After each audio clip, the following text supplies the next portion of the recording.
Sure. All right, let's start in 3, 2, 1.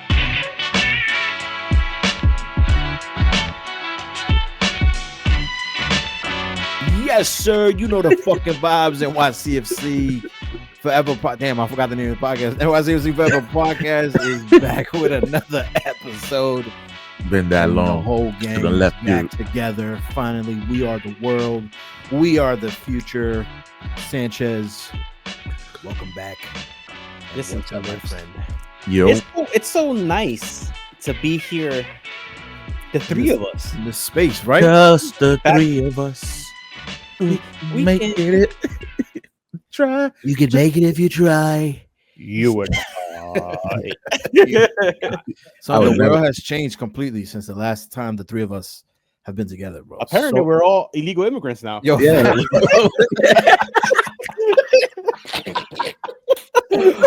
Me voy. That's fucking funny. It's kind of true though, but oh man, sad, but true. Taxes, like, what's the deal here? Oh, for real, bro. But yeah, it's great being here. Like you said, the world has changed. Yes. The U.S. has won the game.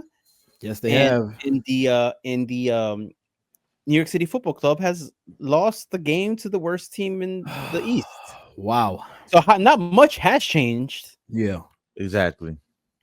No, Yousef, what's good, man? Bro, as now a fellow illegal, a pod full of illegal immigrants. That's bro. That's such a worry and a half that I don't even want to. Oh my god, bro! You know, it's like yesterday I was joking around. You know, we were like talking about like, how can I marry somebody that's not within my culture? Explain to them like the lyrics of bachatas and shit. Yeah, like it doesn't make sense if we translate them and like, they just. Lentamente quiero amanecer contigo. Quiero amanecer. Like, how do you like? Of course, you. Yeah. Like you can like it's a poetry of it all. And now thinking about that, I'm like, bro. My blood is 100% Dominican. Yeah, man. I don't belong here. Yeah, man. Your blood is the fucking, you know, the grilled the onions from the mango, that fluid. Yep. That little juguito, bro. from the onions. The mango fluid, bro. It's samuesa country club. A little bit, bro. All of it, bro. You know, you fry the salami and you take it out and it's just sweating. That's me. That's my juice right there. Nah, bro, everything's chill, bro. I'm fucking. Have you seen how? What would y'all do if they kicked us out, bro? You know what I'm saying? Let's say hypothetical that we get sent back to where our families are from. We gotta go back. Listen, I don't know what I'll do. I'm going to a resort. For how long can you afford to stay at a resort? I'm gonna work at the resort. You're working the resort. Everybody say wow. I had a friend that was deported to Venezuela years ago, and he got a job at the hotel. Hotel, you see, because he speaks English. Yeah, that's what you gotta do. Yeah, I'm checking people in. What up? Yeah, I would exactly book a flight with Ruby Rocks. I'll be like, yo, what flight we on? And then IT over there. I go do photography at a hotel or something. Yeah, that ass, bro. I would just say fuck it. All these corporate shit. I would embrace that shit. Whatever gets me. I will be emboldened in the culture and just be on the street with the newspaper in my hand, like fucking selling peanuts and shit. Money. Yeah, this is a fucked up situation, though. Yeah. What are we with the podcast, bro? We can only laugh through it. It's like, you know, laugh at our pain and shit. We're gonna do. Wasn't that a somebody stand up? Comedy special. Laugh at my pain. Laugh at my pain. Oh, man. Speaking of pain, like you said, Sanchez, NYCFC played against Montreal, and I was a guest on a podcast, and the dude was like, "Yeah, you know, I don't know. Our team is not that." I'm like, "Listen, buddy, relax.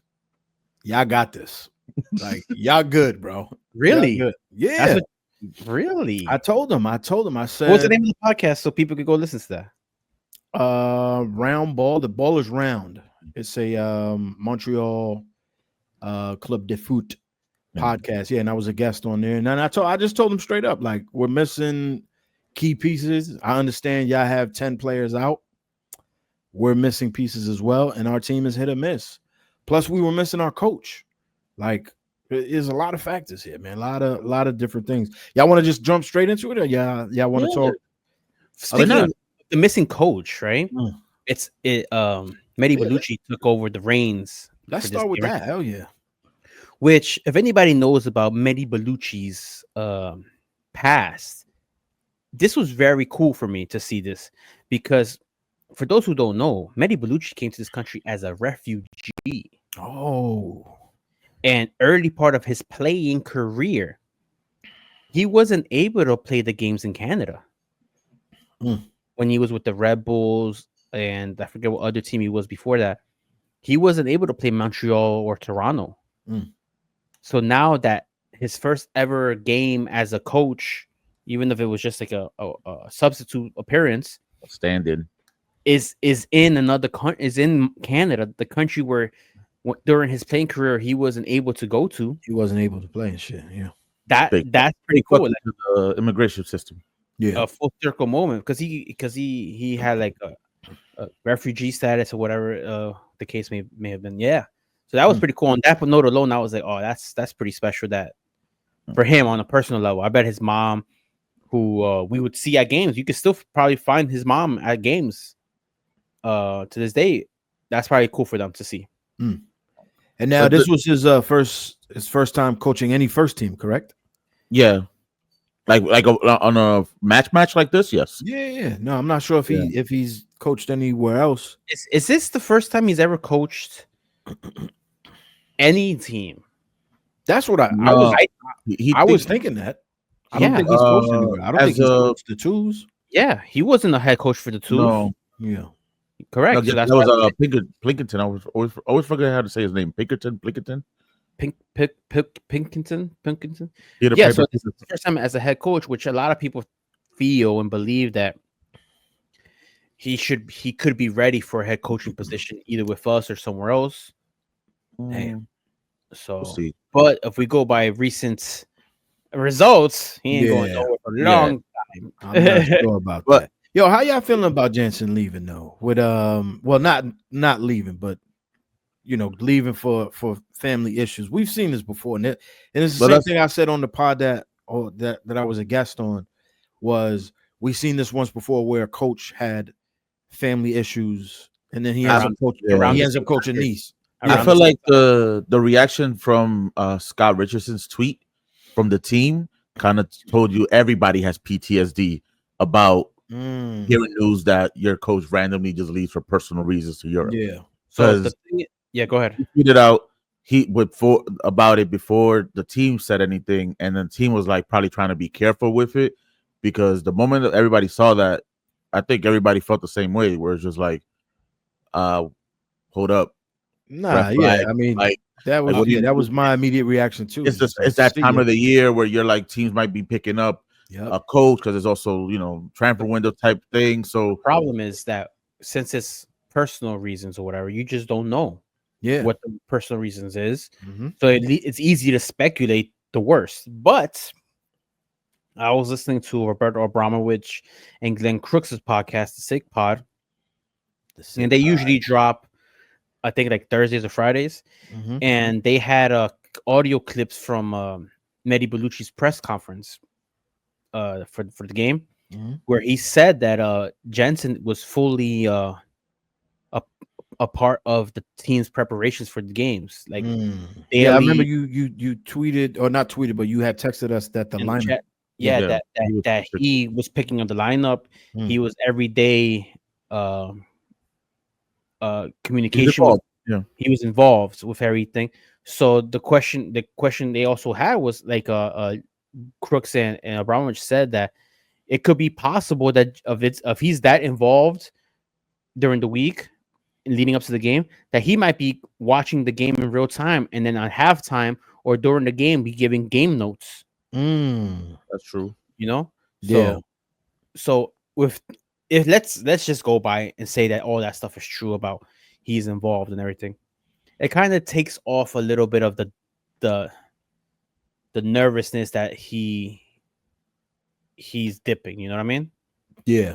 I mean, listen, I have PTSD from it still. That's what I'm saying. It's the known feeling of like, because he granted Jansen, while relatively, let's say, new of a name to us, he has been told it before as like, hey, we might go into a decent club in Europe. So it's not really too far reaching for fans to sort of be worried.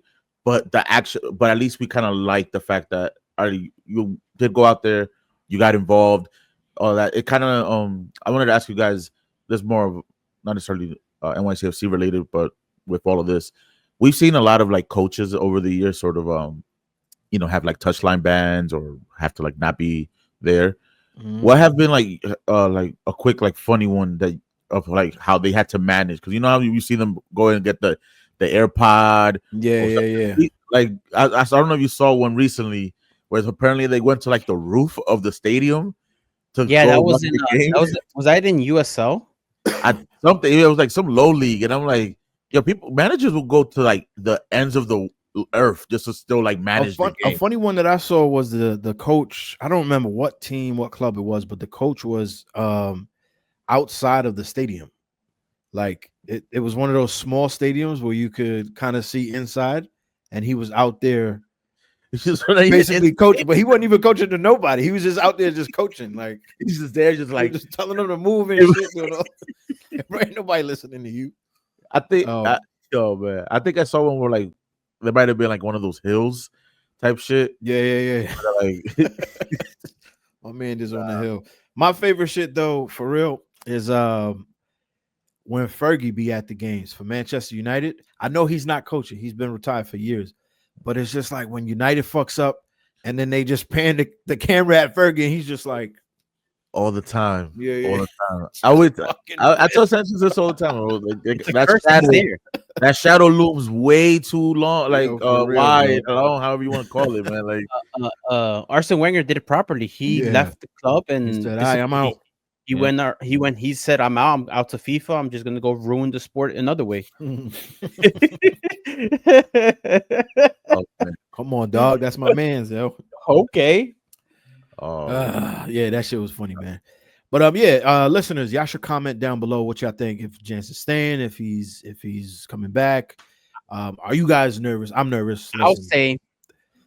I'll give the benefit of the doubt. I'll be glass half full and say he had personal issues, whatever it was, and he'll be back and he'll finish out at minimum the rest of the season. And that's all we could ask for at this point. Let's hope so, man. That'd be kind of a black eye to lose our coach just a few years before the stadium opens, you know?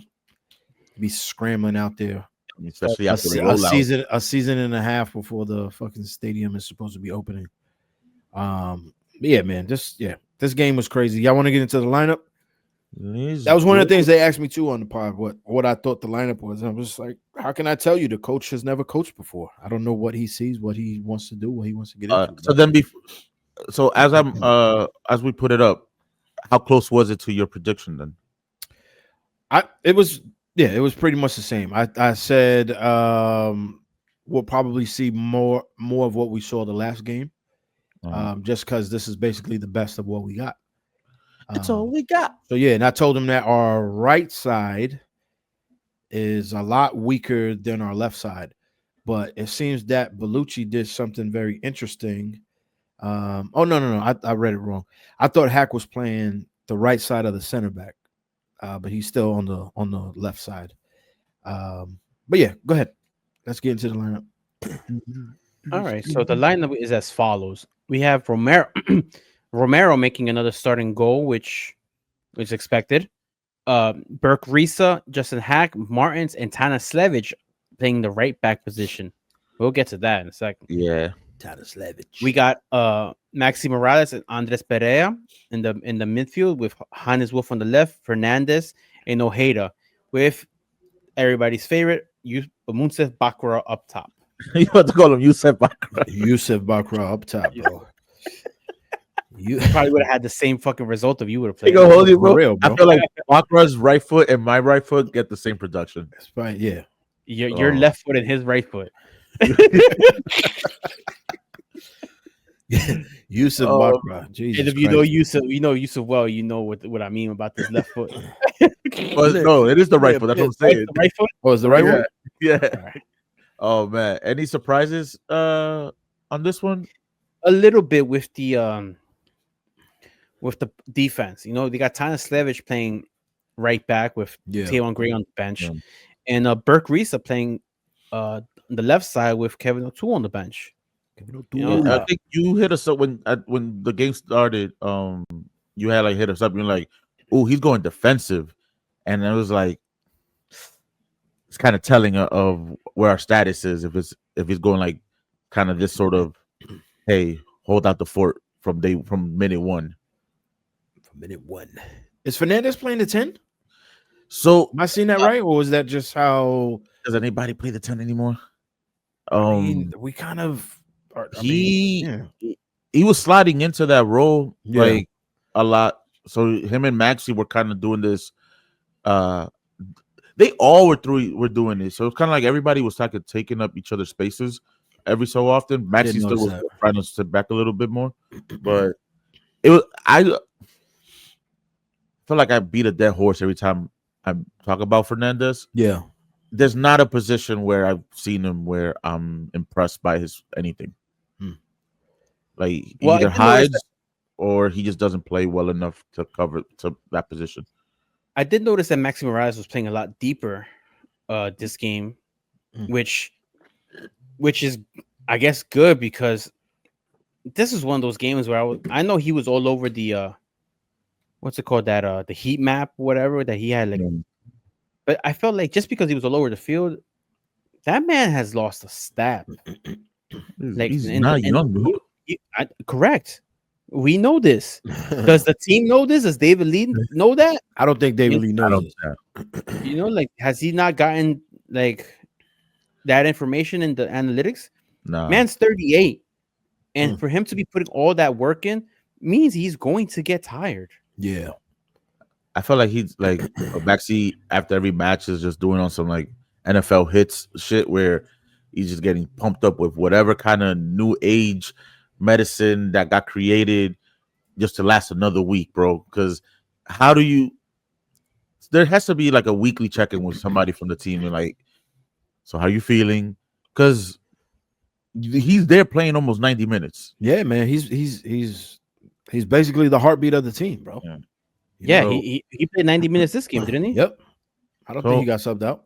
I don't know if like a Julian is not a player that was kind of subs for his sort of the what we expect out of Maxi from to contribute to the team is nowhere near what I ever expect out of Julian Fernandez, and nor what I see out of Julian Fernandez. And I also see that with Julian Fernandez. I remember there was a moment in the game where it felt like there was in the first half. There was like a moment of possible transition, right? And Julian Fernandez is bringing the ball upfield, and he just stopped. I'm like, why are we so slow in transition? We're kind of becoming predictable in up the middle, in the midfield, and it's just like we lack speed, we lack creativity, and that has two things to do. Maxi Morales is not fast anymore, and Julian Fernandez and whoever else is playing there, they lack that skill level of pushing the ball. I think this team right now, the way it is, we were to get someone like Jack McGlynn, right? Just to fucking run that ball up the middle. Yeah. And that attacking mindset up the middle.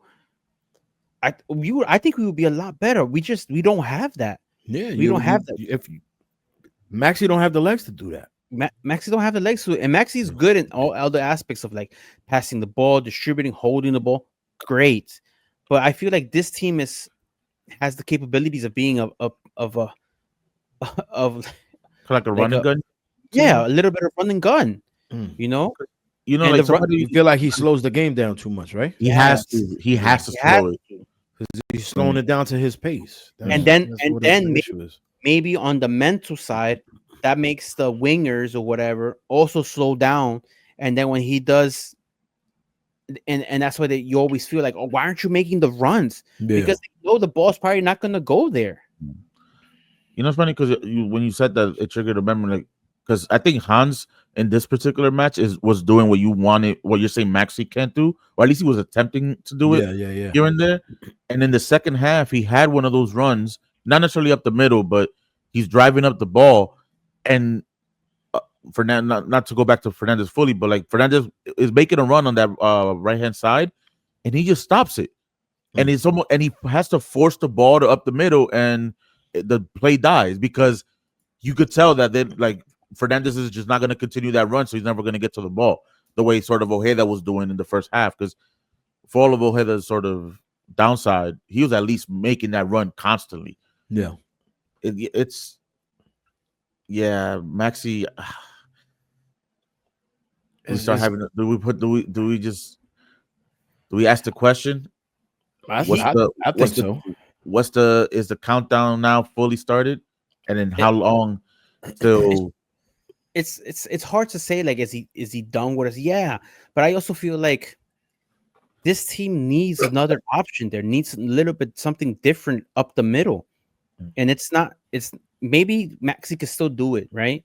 But his style of the game, which unfortunately that style of game is done for in the sport, you know, like true. Traditional 10 position, there's not, that doesn't exist anymore. I think it's him and Messi, and that's it.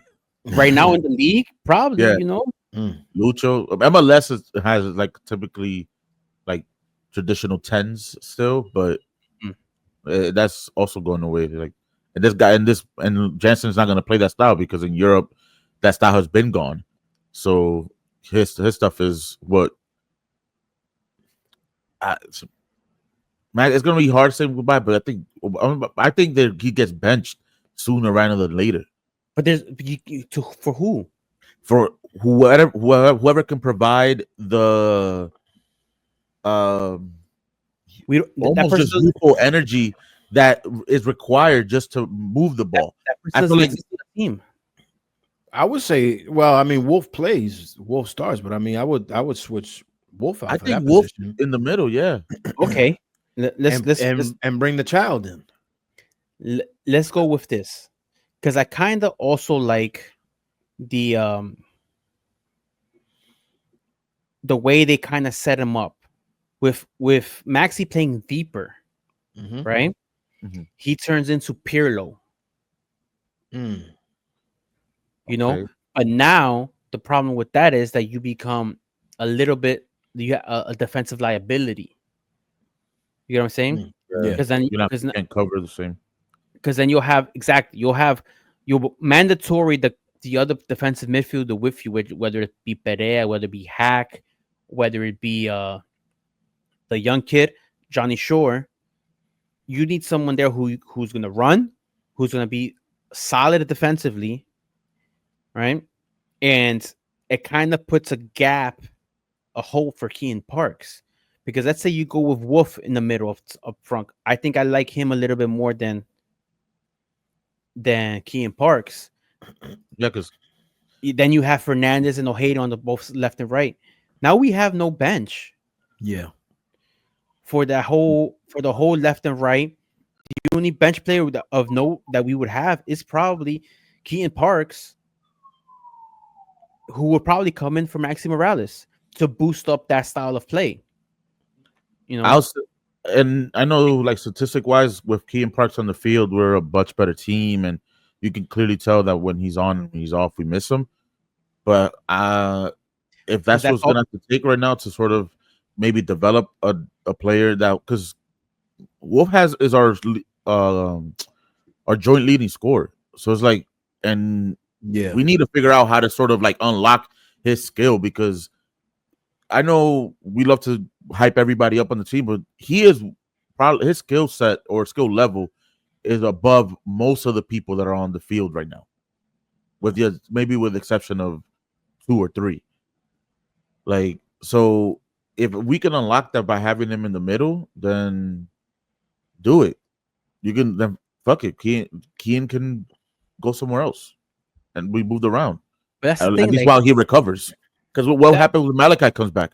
because when if Keaton's out, then it's like okay, you could pair Maxi with somebody else. Let's say Perea, right? Mm-hmm. But Perea has to lock in defensively. He can no longer be that attacking midfielder, that box to box midfielder that he's been good at. Yeah, Mm-hmm. You know, kind of puts a little hole there, and then Maxi becomes that a floating midfielder, but he initiates the game from the back now. You know, and he passes, he links up. I think there's potential there for something like that to work, because that's kind of what like Keane Parks' role was. You know, he was that link between the defense to Maxi. You know, and I think Maxi could probably do that position better, but now he's not running back on defense. Those are things that you can make sure he will catch yellow cards more frequent because he would have to do corrective tackles just to keep up. I don't know. I think this team right now is lacking some type of creativity. Is lacking the tempo. I feel like the tempo is too slow. Like, yeah, it's very slow. Like you can kind of see what they want to do, but it's like it's a very predictable style of play they're playing right now. Yeah, it's so frustrating. And then I don't want to get into Bakra. I know it's like he's not the best, but it's also a lot harder to score when you can't get the ball. Our crossing skills are not great. You know, with having Tana Slevich as a right back kills an overlapping run on the right side. It's dead. Won't exist no more. You know, they were getting the runs in though. Heather was getting passes like that for like I want to say the first half wasn't as bad as like I feel like everybody's reaction was just like, yo, we do not look good going forward with this lineup, but it wasn't out of like let's say chance creation. I know those are not like I know the exact stat for chance creation is something else, but if I'm getting the ball inside the box through a cross, that's at least that's forward motion. That's a positive movement of the ball. And Ojeda was getting, bro, I think before the 20th minute, he had put in maybe like 6 crosses already that were decent. They were just, our positioning was just off, so it was defended well. Like it couldn't, if it passed Bakrar, it wasn't getting to anybody. Like Wolfwood for some reason wasn't getting to it. And that's the thing. When you have fullbacks that are capable of making those crosses, that means that gives Ojeda or whoever's playing the wings. Yeah, you're in the box. Exactly. There's more opportunities. You overload on the offense. You can't overload. I know Burke Risa has passing capabilities, but he's not like a real fullback. You know, like he's not even a left back to be fair. But he's able to play the position. The team kind of spiced up a bit when Kevin O'Toole came in. You know, because now you have someone who's going to run and do the overlaps and stuff like that. So there was one run on goal that, and it's just again, this probably gonna be me the shitting on Fernandez the whole kind of episode. He gets the ball, and I think he doesn't. I don't know if he doesn't trust or just doesn't make the pass to Bakra.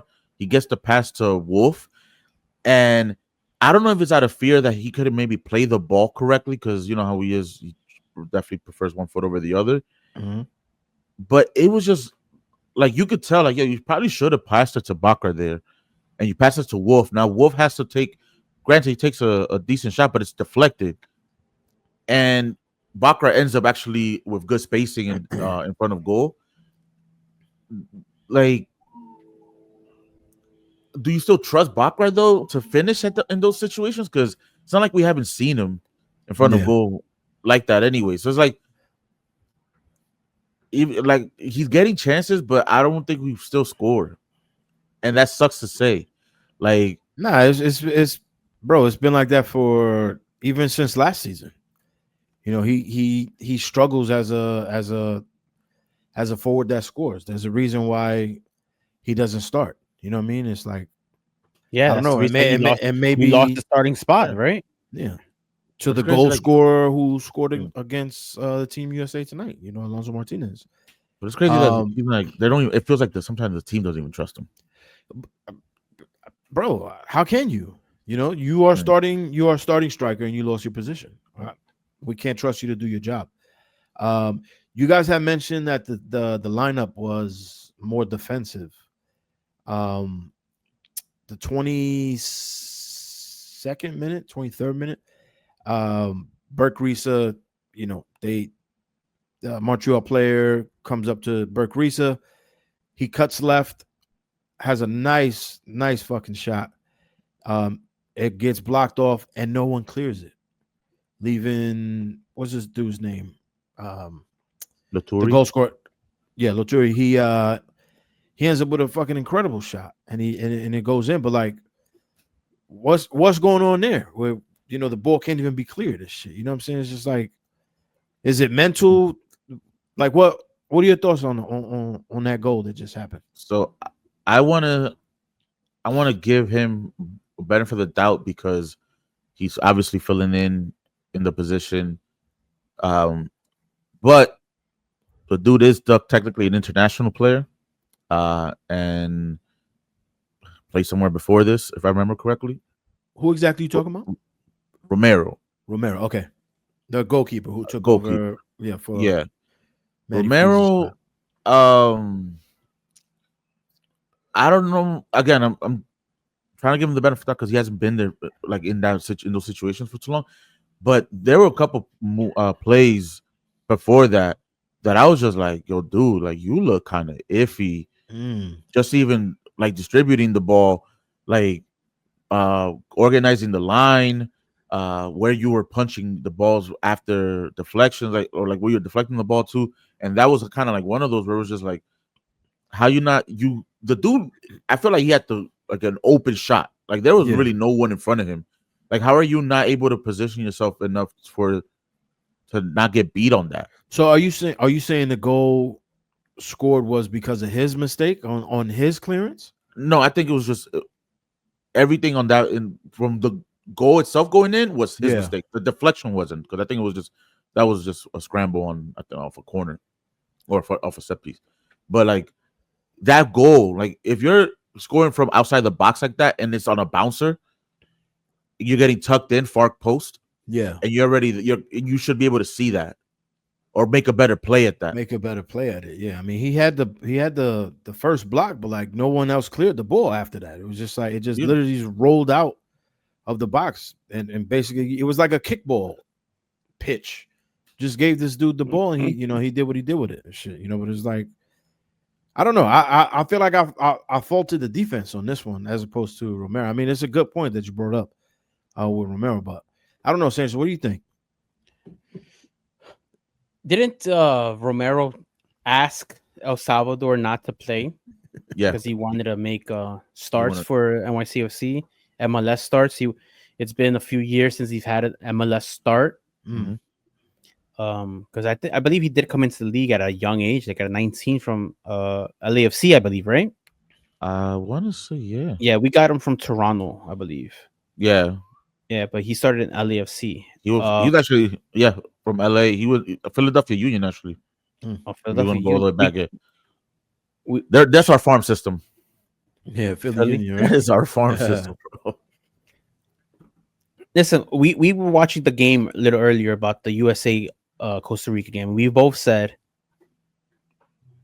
to pick one player that we need back, it was Alonso Martinez, not Matt Freese, right? Mm-hmm. I think this kid, just similar to how Matt Freese has had errors in the Gold Cup, I don't feel like it's such a downgrade. It is, it's not a major downgrade from Matt Freese to Romero. I think Romero is solid goalkeeper. You think he's gonna be solid for us? He's been solid. 1-0 is not horrendous.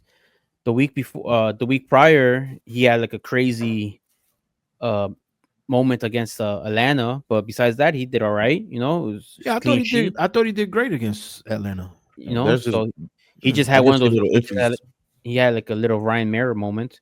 But these are things that that's a deep cut for those who super deep cut.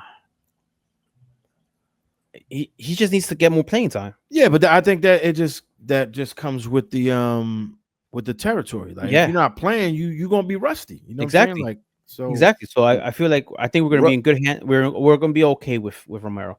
We have a few games. We'll be losing. He's been getting minutes with twos. It's not like he hasn't been playing. Has he been playing with the twos? Yeah, I don't know that. I'm asking. He gets minutes with the twos. Like Rondo technically is down there when it's a non, like, you know, like when they can go up and down. He gets minutes down there as well. So it's like when Freese was the number 2. He came in at kind of like being number 1 already. Freese didn't play the twos. He didn't play in the twos, yeah. No, But Romero has for sure. Because him and Randall definitely played in the twos. Huicho, yeah, exactly. There you go, Huicho.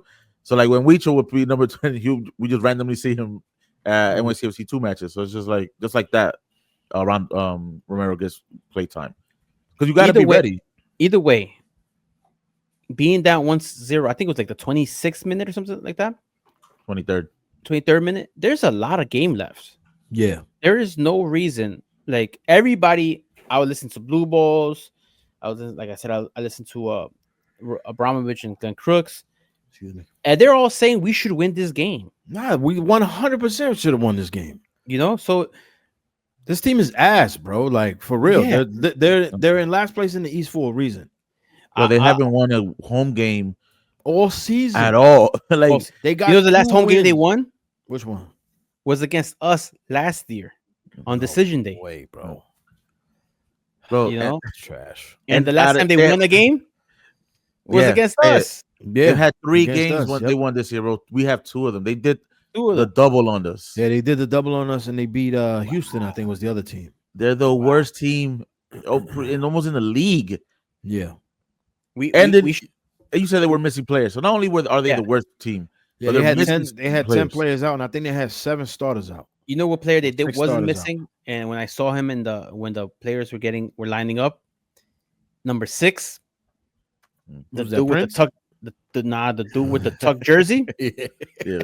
You can't trust those tuck jersey boys. Bro. That guy right there, Piet. Yeah, he's been there for a minute. That's old school. Dude. Every time I see him, I'm like, damn, he's playing. Like, this guy got it out for us, bro. This guy is like, he always has like one of those like a 2-footed moments, like studs up kind of moments. Every single match, bro. He's old school player. Short, stocky, white guy with a ponytail, shirt tucked in, don't trust him, high bro. socks. Like this guy. This guy here, bro. He look like he's from the Ozarks type shit, bro. Like Ozarks, bro. Down where's that? Louisiana? Mississippi.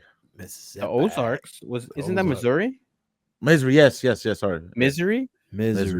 Yeah, it's miserable down there. You know, Missouri. Okay, so we brought up Romero. Matt Freese obviously has had, I'm gonna say, a great Gold Cup run. Yeah, he had what? Quick, before we get out of NYCFC. Yeah, because I think we're gonna segue out of here. Let's just finish off NYCFC. We have a game on Thursday. Hey, against Toronto, right? Thursday would be July 3rd. Yep. First off, I think there might be a crowd. It's Thursday. At Yankee, the day before a holiday. I think it has potential to have a decent crowd. Yeah. Right? Toronto is not a good team also. You know? I'll say they have a difference maker compared to Montreal. That's what surprised me about this game, because just like, oh yeah, like we don't like what can they do? And we couldn't put the ball in the net. All momentum was towards us. Yeah. It's a must win. No, absolutely. Toronto's a must win. And I'm hoping to see the coach back. Yes, definitely. Yeah. If he's not here, I'm out. Then you start coming again. We might start talking kind of funny style about things. Like, wait a second. How big is this emergency? Yes. Is it needs to be addressed right now, or can it be? Yeah. The worst thing that can happen to us is that he's not here, right? And we find out some crazy news an hour before kickoff, because that's what happens with NYCFC. We always find out ridiculous news. Why don't put that energy out there, though, bro? It's out there already. It's out there already. It's what we do. But it's what we do. Yeah. They announced Santi Rodriguez leaving an hour before the season started. I was online to get into the stadium, and we're reading the news that they announced that Santi Rodriguez is leaving the club. Like I was about to get his name on the jersey, baby. Like this is what they do. This is what this team does. Zero transparency. So it wouldn't surprise me one bit if they do something ridiculous like that. If it comes to that point of craziness, no. Yeah, and it will. So I'm gonna pick a win. All right, so because Toronto, we have to win. Because you have to. Toronto is, vamos a decir, injured, to say, put it nice, because Bernadeschi's injured, Osario's injured, you got Kobe Franklin, Henry Wingo, Jomis, Malum's, everybody's injured. Tavon on our end is suspended because he caught a yellow in Montreal. So accumulation, and obviously you got Keaton and Malachi still out. And then we got Freese still out, and I don't think we're gonna get Alonso back in time for this match. Nah, I think if Alonso comes back, I think he won't start.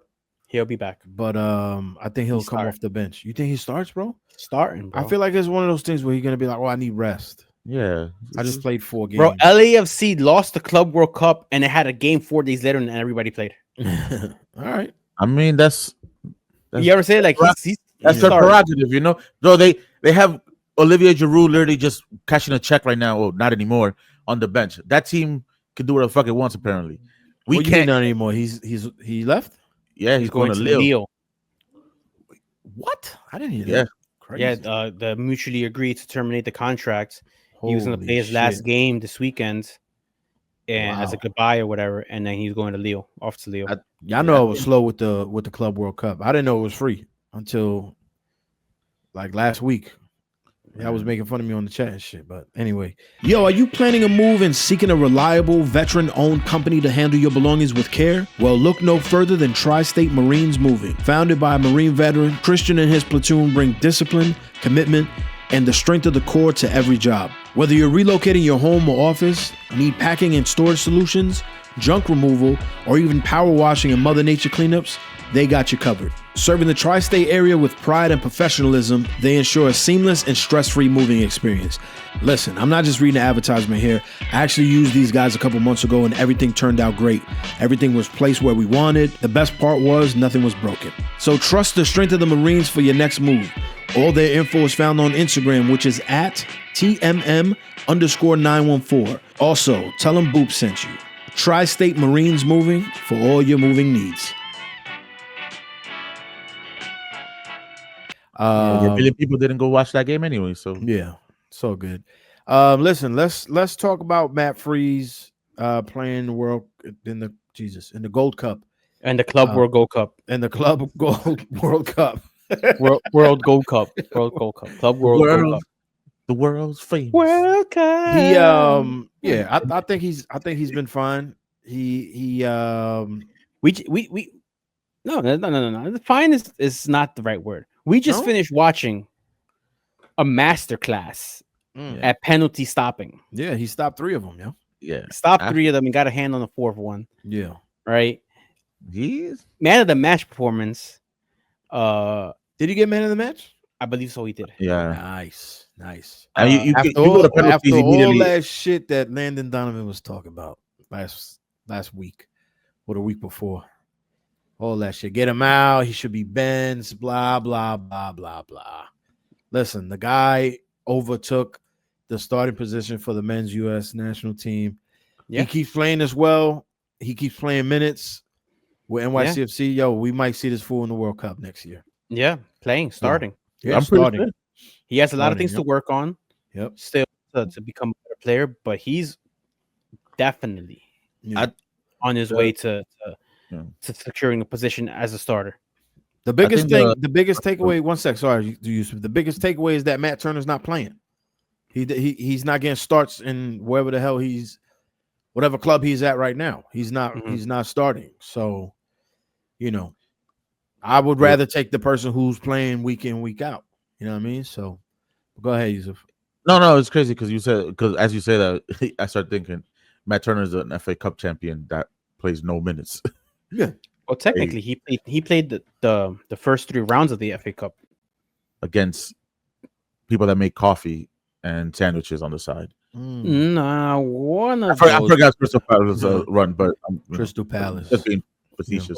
Was against the last game was against somebody. Was against somebody. And was he playing? Yeah, the last game he played. Yeah, it was against Premier League. Huh? Play the final? He didn't play the final. That's what I'm saying. I'm saying he played the first 3 games. They played 5 games. He played the first 3 games. But in the FA Cup run. The point is, like you're saying, he doesn't play. He doesn't. He got 3 Premier League appearances this season.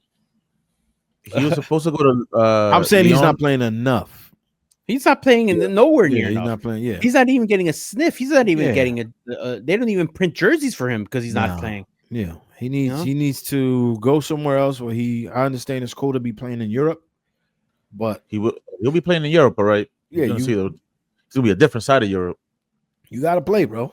He's gonna be playing on cornfields next season. You don't think that helps though? No, because it's the level of competition is dramatically lower, bro. I think that's what for people who don't know. There's a big rumor that he might be going to Lyon or already has signed for Lyon. Excuse me, for Lyon, which share ownership with Crystal Palace, right? Ownership with Botafogo. I believe they share ownership with Crystal Palace as well. That's why Crystal Palace, UEFA told Crystal Palace they can't play the Europa League this season because they share ownership with Lyon, and that's why they just sold 43% of the team to Woody Johnson, owner of the Jets. The Jets. So that's why they already told Crystal Palace they can't play Europa League because of multi-club ownership. So that whole money laundering shit is crazy right now, but that's what American ownership does, right? They think they could just own teams and multiple teams and should be okay. Yeah, and here we are. But going to Lyon, who got relegated because funny money, and blatantly getting caught with this funny money stuff, they're gonna get relegated to League Dos. But I just want to confirm something. The Crystal Palace owner is David Blitzer, who owns the Devils and the Sixers. But Woody Johnson, I think you said his name. Yeah, Woody Johnson. That's his name, Woody Johnson. But the Fungo is John. So John Texter is the guy who owns Lyon and. So what other team does the Crystal Palace owner own? There's another team. There's another team in Europe. That's why they told him. That's why they told them they can't play Europe. They already told them they can't play UEFA. That's what I'm saying. Confirming, bro. John Texter, the guy who owns Lyon, he's the guy that has Eagle Football Group, which is the co-owner of it, but he owns a minority share, and he was supposed to be the one that Crystal Palace. Yeah. So he's the one that got caught with funny money. No, I'm just saying, want to make sure that, and that's why Crystal Palace can't play. Yeah, can't play in UEFA. But why would they even my thing is, why would you if you're getting caught like that, right? You still do that business. Now my Turner's gonna get caught in the middle of that. Well, so then what happens there? Well, the thing was that Lyon needed a goalkeeper because their goalkeeper is rumored to go to Roma, I believe. Their starting keeper. Okay. Because before this was announced. Okay, because here's the thing: why would you even make those moves? They're just yo, bro, I'm already getting investigated, and you know the inside scoop. So they need a goalkeeper, someone who's going to compete for the starting spot. So that on paper it was a good idea until a few days ago when all this shit just went to shit and the federation relegated them. So now if they stay relegated, and Matt Turner's there, that's it. That his U.S. national team career is over until he gets out of there. It's done. There's no let's bring him in, see what he can do. No, there's none of that. It's over with. He cannot play the national team playing second division on a bad quality league. Yeah, everybody says the top 5 leagues in Europe, and France is like the 5th one. You know, and then so you're going to be the second division of that, second division of that, which is bananas, right? Then you got Zach Steffen, who's in Colorado, but that man can't stay healthy. I'm sorry, bro. He's not. He's not healthy, bro. You know, so and then you got Schulte, who is I forgot where he plays. Doesn't he play in Columbus? No, no. Columbus is just I forgot his name, man. But either way, so now the pool just got smaller for Matt Freese to get into the starting position, saving 3 penalties, having one of those like I'm here, I'm him moments at a tournament. You're right, Schulte, Columbus. To go into the semi. I'm thinking about. Sorry. To go into the semifinals, Horvath is in England somewhere, Ipswich Town or something like that. I'll go for that. Yeah, but this was a very like Matt Freese is like he's in Carter City, Horvath. So this is a moment where it's like, okay, now we can rally behind him. Now the team can rally behind him. The fan base is now like, there's no question who's the starting goalkeeper for the rest of this tournament. Now we know the fan base is like, no, Matt Freese is the guy right now. At least for now, he's the guy. The pundits, they can't say nothing bad about him. Yeah, the goals during the game, I believe one of them he could have did a little better, but overall, it was the second one. Yeah, he's the guy. You know, if he continues to if they wind up winning this tournament, and because of him, you know, come September when there's a new friendlies come up in September, he gotta be the starter. Yeah, for sure. You know, I feel like you can't do that PK performance and almost not like just say it's mine now. Yeah, because that was huge, man. Like we know how Turner is with penalty kicks, both in our NYCFC side, and you kind of seen it. I don't even know if he's really been tested like that on the national team side, but he's not necessarily like a penalty kick savant. So I wouldn't even put that as a strength thing. But if you do the 3 against Costa Rica confidently like that, like you said, put a hand on the 4th, like bro, like you got it. And my problem now, also even beyond that, is are the eyes that are looking at Freese now, has that net gone a little wider, where there are more opportunities to leave sooner rather than later present themselves. And as a goalkeepers, you know, like they're quick to move, like when they get an opportunity, because it's immediately like, yo, you can set yourself up quick somewhere as long as an opportunity comes up. So if somebody from Europe comes calling and says like, yo, Freese, we got a chance for you in the championship. I say the same thing right now, and I have the same opinion for because of Ecuadorian players. You know, if you are starting, like there's a Pedro Vite from Vancouver Whitecaps, he's become the starter for Ecuador as the attacking midfielder, right? The starter. He has rumors of going to a couple teams in Europe, and the same thing I would say to him, and the same thing I say to Matt Freese, someone like Diego Luna.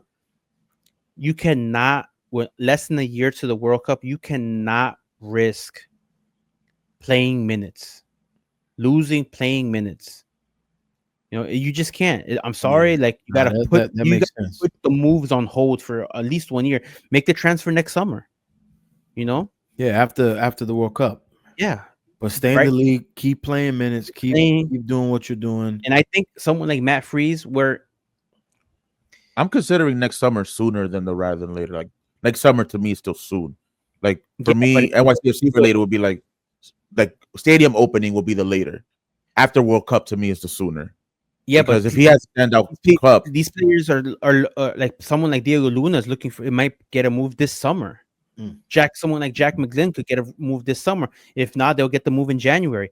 Do you want to risk Matt Freese could get the move in January? Do you want to risk playing time in the 6 months leading into the tournament? No, I'm with you on that. I'm just saying that like I think Matt Freese Freese for us. Matt Freese for us. If he has a standout World Cup. The thing is with goalkeepers, man, lately in the American goalkeepers, they just don't work out in Europe, man. Yeah, it's been a thing. The only player who, as recent years, who made it to Europe and played, and he moved because he wanted to taste Europe, is Bill Hamid. If you guys don't remember, Bill Hamid left DC United as one of the best keepers in the league. He went to, I believe, Switzerland's or Belgium 3rd division. Guaranteed minutes because he just wanted to go to Europe and play. He obviously was older, there wasn't much on the line, but like there's nobody else who's gotten serious minutes since moving to Europe since Bill Hamid in the 2nd or 3rd division of some team in some league in Europe. No one's gotten Zach Steffen went to Man City, less than 10 starts maybe. Yeah, in the 2-3 years for the most part. When he went to Middlesbrough, he lost a spot there in Middlesbrough. Zach Steffen. Matt Turner goes to Arsenal. Yeah. Played a couple games, but probably less than 10 games. Yeah, in the couple years. He was loaned out somewhere to Nottingham Forest. Almost gets relegated. Had a howler of a game. Yeah. Early on, loses the spot to another American because Horvath was the other keeper there. You know, like no, I don't understand. I understand the perception of it, but I can't. You just can't go and say like if he has a performance the way he can have, that someone wouldn't come knocking. Like I just got to prepare for that to happen after the World Cup. Think about that. How old is Matt Freese? He's 27 right now. Bro, he could play another 10 years. Yeah, but in Europe, that's old. I'm sorry. Maybe it's not Europe. Maybe it's Mexico. Now you're hallucinating. Now you're just saying, bro. I think Yousef was just saying a team come knocking and he leaves. Yeah, it's hard. It's hard for the goalkeeper. If it was someone like Diego Luna, Jack McGlynn, is like, all right, these are positions that at their age, where it's like we might lose them to Europe soon. Yeah, I know how we lost James Sands in the way at a relatively young age. You know, even though he played a lot of years here, he was young. He was like not even 23. Joe Scally's players like that. When they're young, I can see the moves to Europe. At that age, and as a goalkeeper, it's hard to get minutes. There's only one goalkeeper on the field. Yeah, you know, like I'm with you, bro. I'm with you. I'm just saying that. I actually think Matt Freese has the potential to be like the New York City goalkeeper forever. You know, like he has the potential of being that player that stays here forever and plays on the national team. The goalkeeper on the national team doesn't necessarily have to play in Europe or in a big league. I understand. I just think someone's gonna answer. Yeah, but I don't think those opportunities. I don't think those opportunities come though. I just don't. I feel like they might. I think it's like a good 50-50 that he does. If he has a good, the U.S. men's national team win this tournament, Gold Cup, and he gets that starting position, I don't think he stays in New York. I think he goes somewhere else to eat the bench. To eat bench. I'm with you. He could be, but sure. All that can happen. Then his national team is gone. Yeah, that's gone. You know how these people are, though, man. Your big money comes, Europe comes talking. Oh, hey, mate, blah blah blah blah. He's like, I want to be a part of that. You know, like we're looking at it very like kumbaya. You know, be one of us type of. Yeah. No, I'm not saying I'm wanting because the tribalism aspect. I just don't see it. I don't see the big clubs coming for him, and he's like any other player who respects themselves, I guess, would want to play. Goalkeeper's hard for Norwich. If Norwich comes calling, like you think you don't take that call? No, they'll take the call, but he shouldn't go. Sergeant out there talking about, yo, come through, bro, come play with me. He shouldn't go. Or what if Deadpool and them come knocking? I know we Sunny in Philadelphia Wrexham. Like, hey man, get a chance to be on TV. The only reason I would say yes to Wrexham is because I know the Norwich has a higher pressure. There's higher pressure in Norwich because they're a yo-yo club now. Yeah, that they have to always be in that promotion fight, that battle. Wrexham can have a year that they're not in the battle. That's what I'm saying. Like if they a problem, you get what I'm saying? If they don't go ahead. Sorry, I keep going. Yeah. So there's no pressure there because if he were to go to like what was that team that the starter for the U.S. that plays in Charlotte? He might be rumored to go to Derby County. Derby County, in theory, is a big club, but they don't have the pressure to be in the promotion fight. They were battling to get into the playoff positions. That's almost mid-table at that point, you know. So it's a little less. It's different, the pressure. So a team like that, you know, because he might play even if he makes mistakes. But when there's a high pressure moment, high pressure teams that are like a Birmingham City that's fighting promotion, that's been in that mix the past 5 years, and they expect to be promoted this season coming up, like you make a mistake, they will bench you. Yeah. Because they can't risk another one. So I don't know, man. I don't know. I think if he does good, I think teams come knocking, and I feel like it's one of those things where he's gonna make that I don't want to say mistake, but he's gonna make that decision to be like, yeah, I want to go and play in Europe. If it happens like after the World Cup, every girl that wants to change a guy, bro, I could be the one. Yeah. Happens after the World Cup, and honestly, that's what I think. And if it happens after the World Cup, it's okay. You know, he's been here 3+ years. Yeah. At that point, 4 years, he'll be the starter. That'll be like his third full season as a starter. Yeah. You know, so it's like, all right, you lived out your cycle for an MLS club contract, basically. Like, okay, on to the next. On to the next one.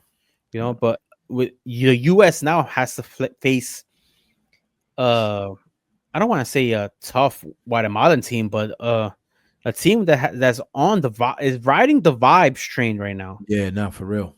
They've done really well attendance wise at all their games. They have a lot of support of their fan base. They've just beat Canada, so they're like riding them high right now. Canada was probably the favorite of the tournament. They beat them on penalties, correct? On penalties as well, yes. So it's I think now it's kind of open. Like the tournament definitely is open with Canada gone. Oh, for sure. Yeah. On the other side, you have Mexico, Honduras. That's gonna be a good one too. Which, you know, you don't put too much. I think I don't want to say it will be a walk in the park, but I think Mexico should win that game. Yeah. You know, they're in the final, and then the U.S. has to beat Guatemala. I'm sorry, they're a team that barely made it out the group stage. Yo, does Guatemala play often here in the States? It's funny you mentioned that. I think it was last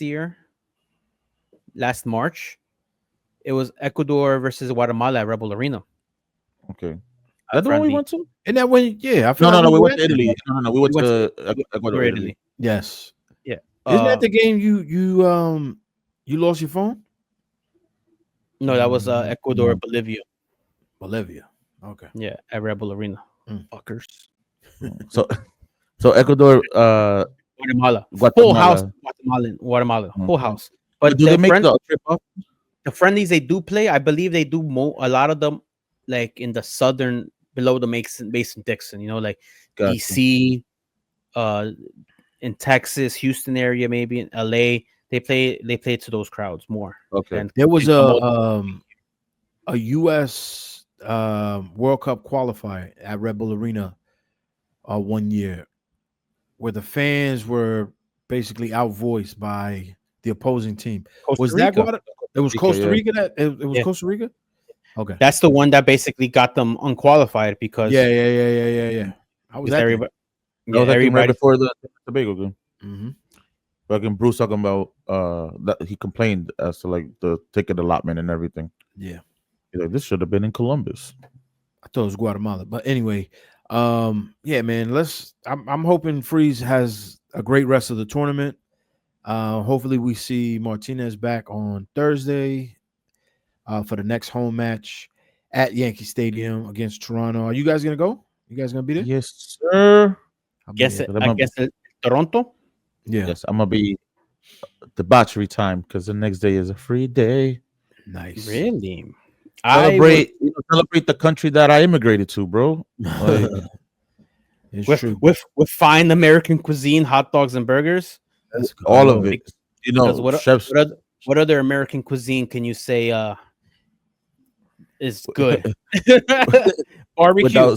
But using two German. That was a crazy take with the whole Italy food and shit. Is that what you're referring to? Where Juventus with Weston McKennie. That's what you was referring to, right? Kind of. Oh, okay. Kind of. Because is that the first time he said that though? I've like McKennie has said that about Italian food a lot. Yeah, because he's from Texas. First off, so what like he? But he didn't say that it was bad. He just said it's consistent. He said there's no variety. It's just the same person. Same way he said is Italian food. What do you mean? It's the same. If I eat Dave's motto, it's not gonna say. So why would you even go there right away? I don't know, bro. Why would you even? I didn't even finish the thought. If I eat his motto and then eat my mom's motto, that's gonna be two different mottos. Like, but it's still motto. You know what I'm saying? No, but what he's saying is it's gonna taste different to me. He's saying it's gonna taste the same pesto pasta in one place, tastes exactly the same in like every other place that you go to. So it's like he said, I don't agree on that. I don't agree with that. I've been to Italy. I don't agree with that because the North cooks a certain way and the South cooks a different way. Yep. It's literally. I've never even been to Italy, and I know that it's different. Completely different food. Yeah. Maybe he should get out more. How about that? Maybe he should get out more. In that neighborhood. You know, he got shitted on by Chiellini for putting ranch and shit on pizza with. So I'm judging you if you put ranch on your pizza, yo. Yeah, I'm judging you if you use ranch, period, on anything. Facts, bro. What are you eating ranch for, yo? What are you eating ranch for? I get shitted on for saying that one about wings. They're like, oh, you want ranch? I'm like, no, it's blue cheese. No, like the fuck? Blue cheese. It's blue cheese. Blue cheese. Ranch, I know. Why are you putting salad dressing? Why are you putting salad dressing on your wings, bro? That shit out. It already got a sauce to it, bro. It already got the sauce. I don't use the blue cheese. I do a little, not consistent dip. I do like, I like to have a couple dip here and there. The only time I order ranch is during the wings, but it's for the veggies, for the broccoli and the carrot. Blue cheese. Or that. It's already there. Or that. Either or works. Put it on your pizza next time and see how that tastes. Nah, bro. We're gonna fight. Yeah, bro. That is some weird shit, man. That's how you know. If you see someone do that, you know they're not from here. Oh, facts. You know they're not from here. Yeah. You know, it's crazy. I remember the first time I seen that shit. I said the same thing Sanchez said. It's a salad dressing. Like, what are you doing? Why are you putting that on pizza? That doesn't make any sense. I thought the bread was croutons. Nah. Gross. Anyway, did we do predictions for the game for Toronto? I think I said 1-0. 1-0. That's a good score line. I'm gonna say 1-0 too. Alonso Martinez comes back with a nice goal. I'll say 2-0 somehow. Like too. That's a good one. I don't know what I'm gonna be doing, but I know I'll end up being under the influence. All right. Yeah, for those of y'all know, pour one out for me on Thursday. You're not going? No, I'm gonna be there. I'm just saying pour one out for me on Thursday. But yeah, if y'all ain't got nothing else to say, let's wrap this up. Wait, real quick. World Cup. Okay. I've been watching because it's free on the Zone. If y'all don't know that, it's free. I learned this. I learned this last week. I picked to win the tournament. It's still alive. I picked Chelsea at the beginning. Ooh, really? You picking Chelsea to win it? I picked it on the pod with you. It was you and me here. Club World Cup. My initial thoughts on Club World Cup has been slightly changed over the past couple matches. I want to say, I thought it was going to be like a train wreck of a disaster, but I don't think it has been as bad as I thought it would be. It just hasn't also been as good as it probably can be. Crowds out now. Sorry, narrative of like South America crowd stuff that that you see. It's fun. It's been funny to like see all of like the rest of America know what we've kind of just known about South American soccer, like what it is, and they're all like, "Holy shit!" I'm like, "Yeah, this is just don't think about the World Cup with everybody now of everybody that's all these different teams together for their one country. Now imagine that." So I think that I'm trying to stick to the positives of it. Like I think some crowds have been really good. The Egyptian team crowd has been really dope. Seeing videos of those. The Japanese and Korean teams have been good. Yeah, like even the Saudi teams have had decent showing. Yeah, it's been fun seeing European teams also like get a taste of what this side of the world can do. Yeah, you know, even though I just wish more people were going to the games. The one team that I'm very disappointed in. I wanted to give a little take on that one, Dave. When Sanchez, fan base wise, supporters wise, I'm very disappointed in, and at the same time, not surprised, and kind of getting some joy out of it. How piss poor Inter Miami supporters have been. Because they have not had a supporter section at any game. Because they're not there for the team. No, I'm talking about exactly. So it shows that they don't have.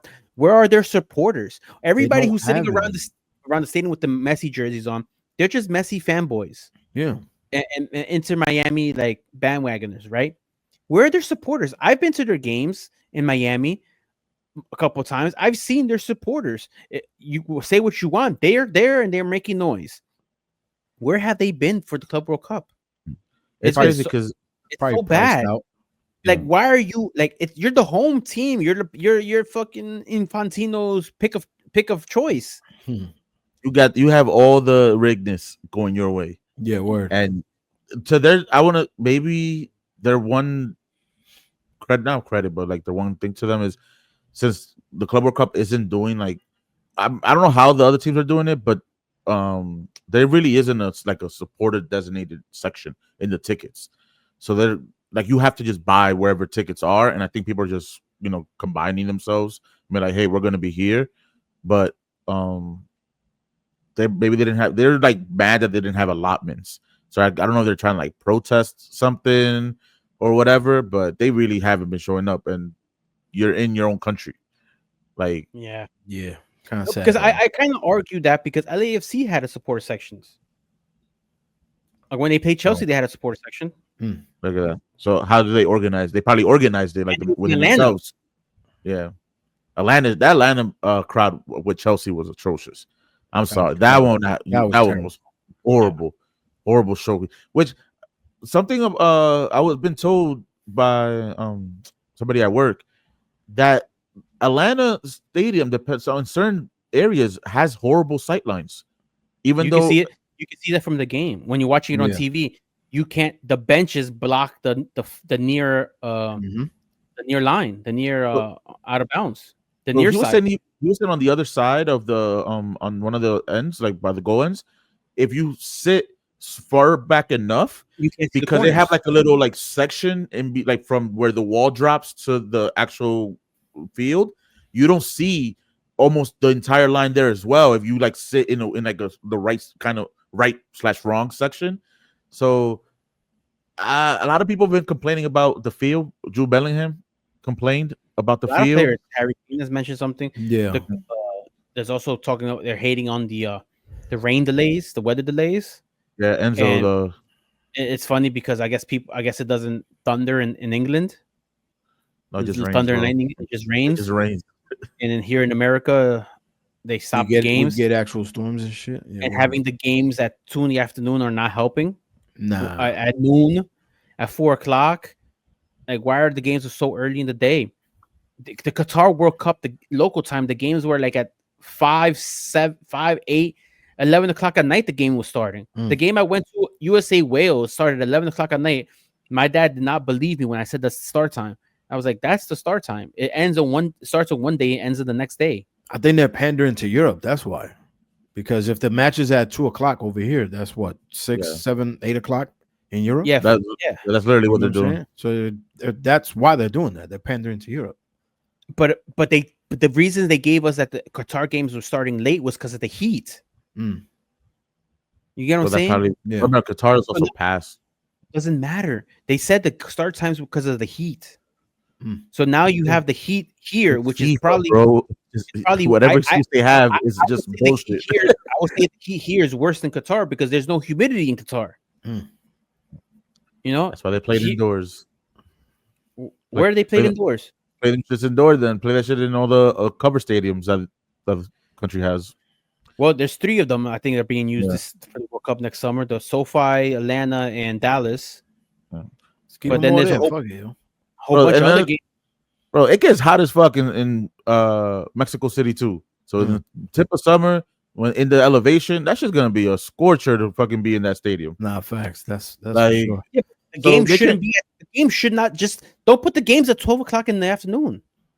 Yeah, at the hottest point of the day and shit. The first game shouldn't start earlier than 4 or 5 o'clock. I'm sorry. Money grab tournament. Nothing surprises me anymore. That's the one thing that's messing it all up. That's why the players are dying out there, bro. What was the game today that was played in Miami? Bayern Flamengo. Yeah. The teams were dying. It was like 90 degrees out there and humidity. Like the game started at 4 in the afternoon at least, but they were dying out there. The PSG Miami game started at 12, I think it was. Yeah, but that was indoors. Or something like that. No, yeah, but still early start time. Still early start time. It was ridiculous start times. Yeah. Stupid start times, bro. But Dave, to your point, dude, I was looking at games so July 5th, the game is at MetLife, and it's looking like Real Madrid is probably going to be at that match because they're playing Juve. Yeah, and fully expected to beat them. The tickets in the top row. I guess what would be the hypothetical? Whoever at that right now it would be either Dortmund or Monterrey right now. Probably Dortmund. But when I was looking, it actually might have been it was still probably potentially Madrid City when I was looking at it, which was kind of crazy. Tickets were $540.45. Insane, bro. Or when I tell you when I'm talking to God, bro, in that's the insane. top row. That's the thing, because they know Real Madrid fans are gonna pay it. And I understand, like, it's my two brains. Like, I understand the business like move of hustling these fans. I get it because I'm like, FIFA's gonna do FIFA shit. But but then the attendance is gonna be what the attendance is. Maybe not for the Madrid match because we all know people are gonna go to those. But that's across the board. Like, you go to any other match and it's still gonna be in the hundreds of dollars for the nosebleeds. No one, like, who's paying for those, bro? And it was like 47% of tickets available for the group stage went unsold. Yeah, millions of tickets, millions of seats were not filled. Yeah, because they're astronomical prices, bro. Yeah, so available were not sold for the group stage. It's a cash grab. So it's like that's the part of and those numbers are misleading because a couple of the games were packed, which skews the numbers of the games that had 500 people in. Yeah. The team from South Africa, the Sundown whatever, and they played whoever other team, they had like 1,500 people in the stadium. Yep. Like so they should have made the affordable packages like they did for the World Cup, where you get 4 game tickets for $400, $500. Get everybody there. Bam, bam. Yeah, pack that shit out, bro. Do your games at 11 o'clock in the morning, but at least the games are packed, bro. Let us go to these games. It's too expensive.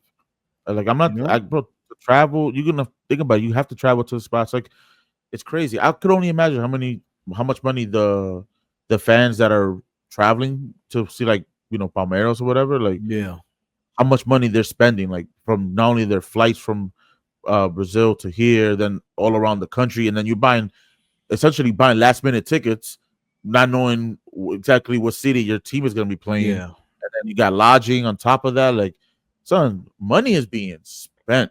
So, do you guys seeing how the tournament is so far? Do you guys want this to continue? I think a lot of people within the football world have been sort of shitting on it and saying that it should never be a thing. Yeah.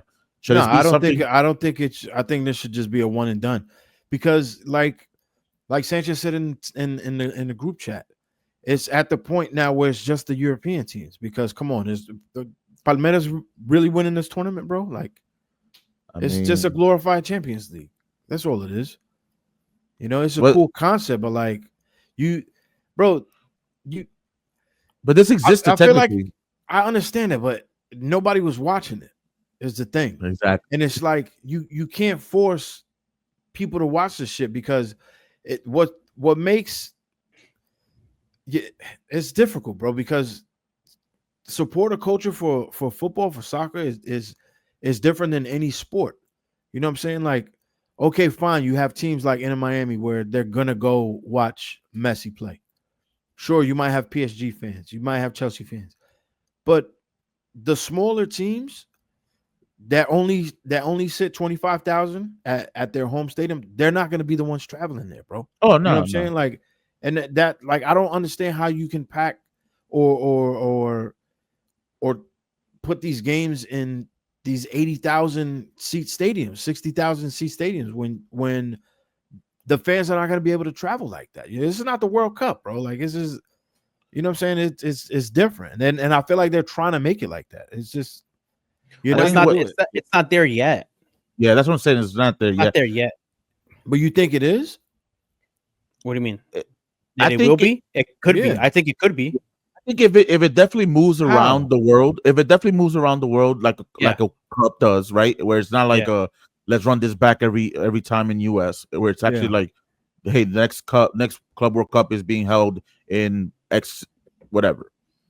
That's a first step. Then it becomes like a legitimate World Cup. It becomes then on top of that, you have to legitimize the entry. I understand being the first one. There's a lot of I want these people there. I don't understand why people are arguing about the entries. The only thing that was skewed to me is the Inter Miami entry and the LAFC entry. That's the only thing that was skewed. I think every other team deserves to be there. What was the criteria? It was just an accumulation of points. It was the last four Champions League, the champions of the Confederation winners, the last four Champions League winners, the last four Copa Libertadores winners, the last four CONCACAF Champions League winners, the last four African Champions Leagues, the last four Asian Champions League, and the Oceania Champions. The one team had a playoff against somebody. Then they had 8 guests from Europe and 2 guests from South America. So which was Boca Juniors and somebody else. Those were the requirements. So then, I think it needs refinement then, one way or another, because that means you can qualify for the Club World Cup by winning your Champions League, and then do nothing for 3 years, and then you automatically are now into this Club World Cup on the 4th year. Yes, that's what I'm saying. I think that's fair. That's why Chelsea's there. Why not? Because it's the champ. Because you just gonna put teams on merit. You have one good season in 3 years ago, but you won the Champions. They're giving you the. You can compete to be in this World Cup, but why would you automatically get a bid? Qualify for it. You won the Champions League. It's the same thing with the Club World Cup. The same, exactly the same. With the old when do you qualify for the World Cup? Right, the year prior to the World Cup. You qualify for the World Cup. You're playing the tournament for 2 years prior to that. Okay, but you have to play a tournament within your other Champions League winners. Adding more games? That's what you're saying? No, because you won't be playing in the cup if you don't make it. So those are less games that in the next year. So who would you put in? The previous winners of the Champions League or the winner I would say 2 or 3 years ago? I think you have to just refine it. Just keep refining it. Like there's not. I don't have the answers in front of me. I think the guest part is what needs to get refined. I think the last 4 champions. The champion. That's why Chelsea's there, because Chelsea won the Champions League 4 years ago. And then to me, it's almost like that needs to be looked like refined. Just because that part does not need to get refined. They won the Champions. The Club World Cup prior to this, the Club World Cup has always been the last Champions League winners for all the federations having a little mini tournament. Because you play it every single year. You don't play every 4 years. So they got rid of that, and to do this. So then, what are you gonna do? You're not gonna have the other champions winners play each other anymore. Dude, it could if you're gonna do that, it could just be like you have the invitees are all the Europa leagues. No, the invited teams this year. PSG is an invited team. Inter Milan is an invited team. That's what I'm saying. At least you can get invited. You're the invited teams, right? Juventus is an invited team. Hear me out. If you just off the cuff, an invited team could be somebody that has won a continental trophy within either that year or the year prior. I keep saying that the invited teams needs to change, because I don't think it's fair that more invited teams came from Europe than South America or Africa or Asia. If you're gonna have a money grab, bro, if you're gonna have 12 spaces available for invited teams, because I think that's the number 12 teams were invited this year. Split it evenly, you know, and then have that criteria, like you're saying, have the Copa Sudamericana winner, or have the 4 Sudamericana winners have a mini tournament between them to get one of those spots in the Europa League, something like that. But that would be cool. Having the last 4 Champions League winners has to be a requirement. The last 4 Champions League winners has to be a requirement. You can't just, people are like, oh, why isn't Liverpool there? They haven't won a Champions League in 4 years. The last, what was it, 2019? They won it 2020. No, 2019. 2019. No, so it was 2019. Well, they won the COVID Champions League. No, that was Chelsea. They won the league that year. But didn't Liverpool literally just win a Champions League recently? In 2019. Oh, because they just won the league. That's what they just won. My bad. Yes. So that part has to change. And I think to Dave's point about it being like the World Cup, it will never be like the World Cup if the European teams, and more importantly, the European fans, don't take it seriously. Because this tournament has shown that the South American teams and fan bases are taking it seriously. The African teams, to a certain extent, have taken it seriously. The fans, the Asian teams, even the Saudi, the Arabic teams, their fans have taken it seriously. You know, it's the European teams that are having no support. So I saw this take having no supporters. I want to say I saw it on Cooligans, but or maybe actually might be CBS, where they said the take is that a lot of European teams and European fans they don't feel like they ever have to showcase their skill level to the world or their talent towards the world, whereas South American teams and anybody from other places, they want to be like, I want to see how I do against the top team, so I want to go and support that, and I want to see my team do well, where like a Bayern fan is going to be like, all right, I know they're going to win. What's the point of me watching this? They're going to play what they consider minnows. Obviously, we know things can be surprising, but just on a psychology level of like why they're not all in on the tournament is because they may feel that their teams are already above these other teams. Why do I need a competition to prove it? Whereas other teams are like, no, we want to prove that we are actually at your level, so we are going to go all in on this. So the worst thing that can happen for I think for FIFA, for everybody, is that all the European teams make it to the quarterfinals, which they will. Probably the case. The only team, there's going to be 7 out of the 8 because one was Fluminense, Palmeiras, who played Botafogo, right? So one of them had to get through. The rest, I think that's the worst thing that can happen, because then that validates that point where you just said, Yousef, how. And that will validate that thought process. Like, why should I care if I know our teams are the best teams in the world? Yeah, you know, that's originally what I said too. I was like, this is it. It's the top European teams is the ones that are going to come out. But it's also embarrassing how all those top European teams, Real Madrid included, Man City, all those teams have shit support here. Yeah. Horrible. They'll fill up because they don't care about this tournament. That's what. But they don't have their fans are not fans. They're traveling fans. They're like, we're almost relying on their American fans at this point. And it's gonna be a family of 4. That I saw a video. It says, "Let's go Chelsea, let's go." You know, I saw a video of that at the Chelsea game against somebody over the weekend. I'm like, that's who's buying these tickets. That's who can afford these tickets, Joe. But the traveling fans, once you get the traveling fans to buy in, the ones coming from Europe, England, this tournament will take off. Because if you put this in South America, I don't think the European teams go that far. Because every stadium, every game involving a South American team will be full to the brim. with South American fans. So I agree. There's potential there from what I see right now. Yeah, I just hate it, but there's a lot of potential. But let's wrap, man. Yeah, I didn't know we were gonna go that long about the Club World Cup. Listen, But, I just hope it doesn't tip over like Beyonce's car. Hey yo, You seen the video? I have not. No. She had like almost had an Owen Hart moment. Yeah, she was sitting on a Cadillac and the shit just said, "Boop." Holy shit! Houston, I gotta check. I gotta check that out. Yep. But all right, y'all. I'll see you guys on Thursday for the match NYCFC against Toronto, and we'll see you guys on the next one. Let's go. Hasta la vista, babies. All right, y'all. We'll see you on the next one. Peace.